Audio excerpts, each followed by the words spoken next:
മാഞ്ഞൂർ ഗ്രാമപഞ്ചായത്തിന്റെ ആഭിമുഖ്യത്തിൽ യോഗാ ദിനാചരണവും യോഗ പ്രദർശനവും സംഘടിപ്പിച്ചു.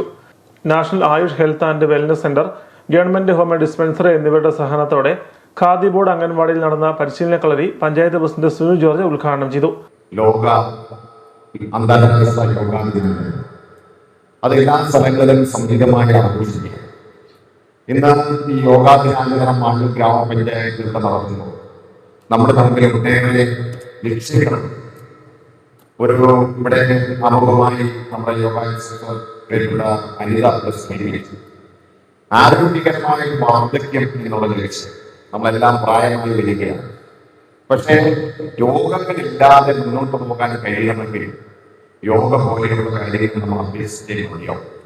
വളരെ എളുപ്പത്തിൽ പഠിച്ചെടുക്കാവുന്ന ഒരു കാര്യമാണ് യോഗ എന്ന് പറയുന്നത്. അത് ദിവസവും 1 മണിക്കൂർ അല്ലെങ്കിൽ അരമണിക്കൂർ അത് ആ യോഗാഭ്യാസം നമ്മൾ എല്ലാവരും ചെയ്യണം. അത് ചെയ്യുന്നതിന് വേണ്ടി കുഞ്ഞുങ്ങളെയും പുരുഷന്മാരെയും സ്ത്രീകളെയും സമൂഹത്തിലെ എല്ലാ തുറകളിലുള്ള ആളുകൾ ആ രംഗത്തിൽ കടന്നു വരണമെന്നാണ് മാഞ്ഞൂർ ഗ്രാമപഞ്ചായത്ത് ആഗ്രഹിക്കുന്നത്. പഞ്ചായത്ത് വൈസ് പ്രസിഡന്റ് ലിസി ജോസഫ് അധ്യക്ഷത വഹിച്ചു. Homeo medical officer doctor Merin Varghese, yoga instructor Anitha തുടങ്ങിയവർ പ്രസംഗിച്ചു. പഞ്ചായത്ത് മെമ്പർമാർ അടക്കം നിരവധി ആളുകൾ യോഗ ദിനാചരണ ചടങ്ങുകളിലും പരിശീലനത്തിലും പങ്കുചേർന്നു.